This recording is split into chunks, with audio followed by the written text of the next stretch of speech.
প্রিয় দর্শক, আসসালামু আলাইকুম। নতুন আরেকটি স্পেশাল ভিডিওতে আপনাদের সকলকে স্বাগত জানাচ্ছি। আমি নাজমুল সাকিব।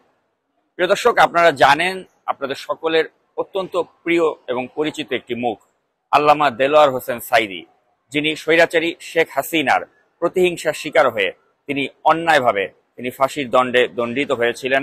পরবর্তীতে তাকে আমৃত্যু কারাদণ্ড দেওয়া হয়েছিল এবং চিকিৎসাধীন অবস্থায় হৃদরোগে আক্রান্ত হয়ে তিনি গত বছর আগস্ট মাসে তিনি মারা গিয়েছিলেন।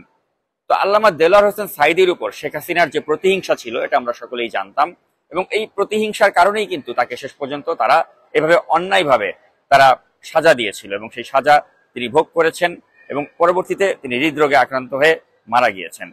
এবং তার মতো একজন ব্যক্তিত্ব, যিনি তার ওয়াজের কারণে তিনি প্রসিদ্ধ ছিলেন এবং তার এই ওয়াজ শুনে কোটি কোটি ধর্মপ্রাণ মুসলমান তারা অনুপ্রাণিত হয়েছিলেন এবং তাদেরকে এই ধর্মকর্মের প্রতি তিনি উৎসাহিত করেছিলেন, এবং সম্ভবত সেটাই ছিল শেখ হাসিনার একটা ব্যক্তিগত আক্রোশের অন্যতম কারণ।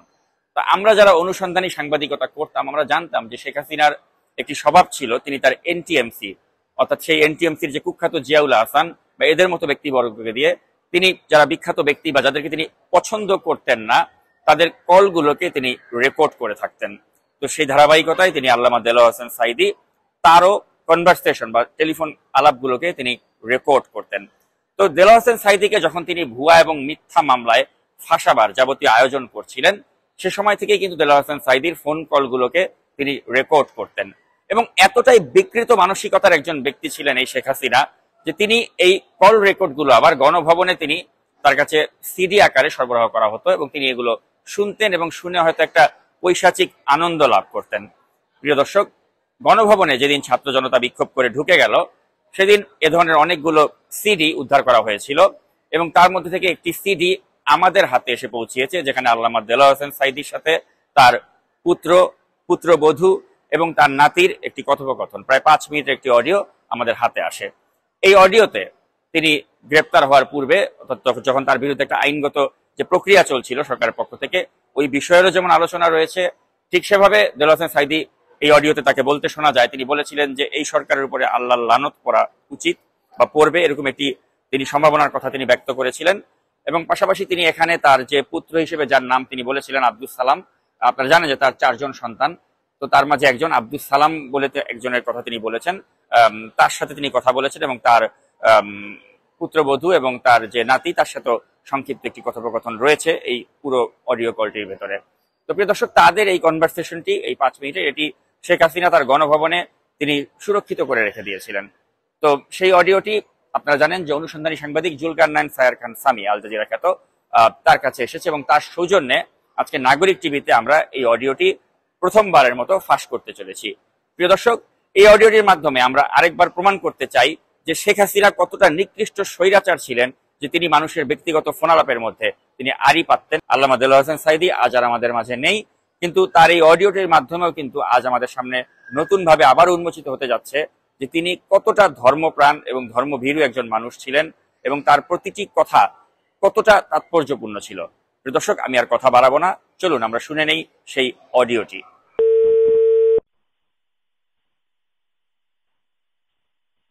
আসসালামু আলাইকুম। হ্যালো। আসসালামু আলাইকুম। আসসালাম, ভালো আছো? আছি আল্লাহর রহমতে ভালো। আব্বা, আপনি কেমন আছেন? আলহামদুলিল্লাহ। আব্দুল সালামের অবস্থা কেমন? এই যে কথা বলেন। আসসালামু আলাইকুম আব্বা। আসসালাম। বাবা, জ্বর ছাড়ছে? একেবারে নির্দোষীয় ছাড়ি নাই, কিছু আছে এখনো? জ্বর আছে, তারপরে কিছু খাইতে পারতেছে না, বমি হচ্ছে সমানে। শরীরটা খুব দুর্বল করে দিচ্ছে নাকি? দুর্বল করে দিয়ে গেছে না একেবারে। আরে, কদিন ধরে বিছানায় ফেলে দিয়ে গেছে। এটা কি জ্বর? কি বলে ডাক্তার? ওষুধপত্র খাইছো কিছু? হ্যাঁ, কালকে রাত্রে তো আমাকে শিবির নিয়ে গেছিল ডাক্তারের কাছে। সিজনাল জ্বর সম্ভবত ধরছে। আচ্ছা আব্বা, হ্যাঁ, ওই যে ব্যারিস্টার রাজ্জাক সাহেবের যে অবস্থা দেখলাম, হ্যাঁ, আপনিও এরকম করলে তো ওরা তো আসলে কোর্টের আইনে তো মানবে না। আরে করুক আর না করুক, আমাদের চেষ্টা যা আছে তা করতে করতে কি?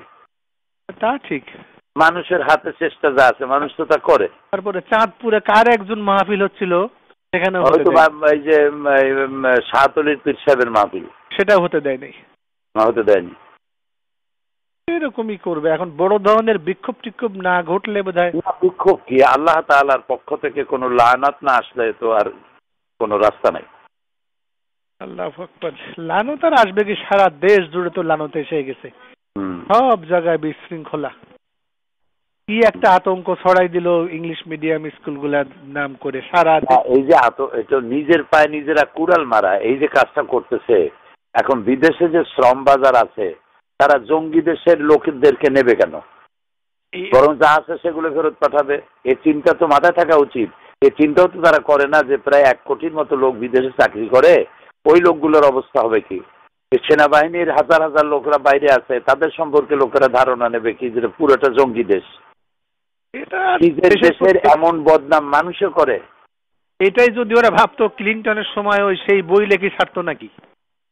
আহারে আল্লাহ, এইভাবে নিজের কপাল নিজেরা পোড়ায়। এরা কোনোদিনই দেশের তুমি রাস্তায় গেলে যা দেখবা চতুর্দিকে খালি বালির পাহাড়, বালুর বস্তা, যেদিকে তাকাবা সেদিকে।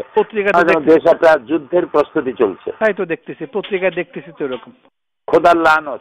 আর ওই ভারতের জন্য এখন দেশটাকে টেক ওভার করা খুব সহজ হয়ে গেল। একদম ভারত এবং আমেরিকার জন্য এটা আফগান বানাবার একটা পুরো প্লট এবং আন্তর্জাতিক সমর্থনও পাবে। ঠকাবার জন্য সাহায্য করো। হ্যাঁ, এটা বলবো আর কি। আল্লাহর কাছে মাপ চাওয়া ছাড়া পথ নাই। আল্লাহ হয় মাফ করো আর না হয় দেখাইও না, আগে উঠায় নাও। আপনি কোর্টে যাবেন কি রোববারে আব্বা? নেন, বোধহয় তাই হবে। ও আমরা এদিকে শাকিল এদিকে বেটা, ওই যে আপনার ওয়েবসাইটে আব্বা আল্লাহর রহমত, শাকিল বসে কি করে গোতাগুতি করতে করতে একেবারে আপনার সকল বই ঢুকানোর ব্যবস্থা ওর মাথায় আল্লাহ কি দিছে, ও পারছে। আমি যেটা পারি নাই ও পারছে আব্বা। তাই বলো কি? ওর সাথে কথা বলেন। আসসালামু আলাইকুম দাদা। আসসালাম। শাকিল। জি দাদা। তুমি নাকি সর্বনাশ করছো? জি।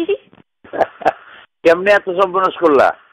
জি ইনশাআল্লাহ রহমত দাদা। দাঁড়াও। দাদা আপনি ভালো আছেন? হ্যাঁ, আল্লাহ ভালো রাখছে। কতগুলো বই ঢুকাইছো?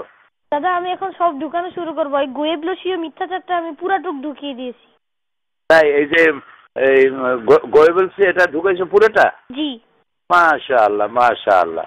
তুমি কি খাইবা, চকলেট না আইসক্রিম? না দাদা কিছুই না, আপনার দোয়া করবেন। আচ্ছা আচ্ছা ঠিক আছে, তোমার জন্য একটা পুরস্কার পাওনা রইলো আমার কাছে। তোমার আব্বুকে দাও। জি আব্বা। বললাম যে তুমি কি খাইবা, চকলেট আইসক্রিম? না, ও একা একা বসে বসে কেমনে অনেক কিছু বের করে হঠাৎ বলতে যে আব্বা আমি পারছি না। আল্লাহর মেহেরবানি, তোমার জ্বর হোক আর যাই হোক, বাচ্চাগুলো তোমারে আল্লাহ ভালো ভালো বাচ্চা দিচ্ছে। আমি বললাম বাবা বাংলাটা তুমি সুস্থ হও, তাড়াতাড়ি ভালো হয়ে যাও। আমিন, আল্লাহ রহম করুক। আল্লাহ পুরো সুস্থ করুক। ওই ইংরেজিটাও দিয়ে দেবো নি আব্বা ওখানে। আর হোম পেজটা একটা লোককে দিয়ে করায়। হ্যাঁ, তারপর ইংরেজিটা দিলে আরো ভালো হইব। না, ইংরেজিটাও দিয়ে দেবো না, আর হোম পেজটা করায় এ করে তারপরে সকল বই দেওয়ার আগে একটা প্রিয়াম্বল দেওয়া লাগে, একটা ভূমিকা। জি জি জি জি, এগুলো দিয়ে দেবো আব্বা সব। প্রত্যেকটা বইয়ে একটু ছোট ছোট ভূমিকা দিয়ে দেবো ইনশাআল্লাহ। ঠিক আছে, শুকরিয়া। আচ্ছা আব্বা, ভালো থাকো, আল্লাহ তোমাকে সুস্থ করুন। আমিন আমিন। আচ্ছা।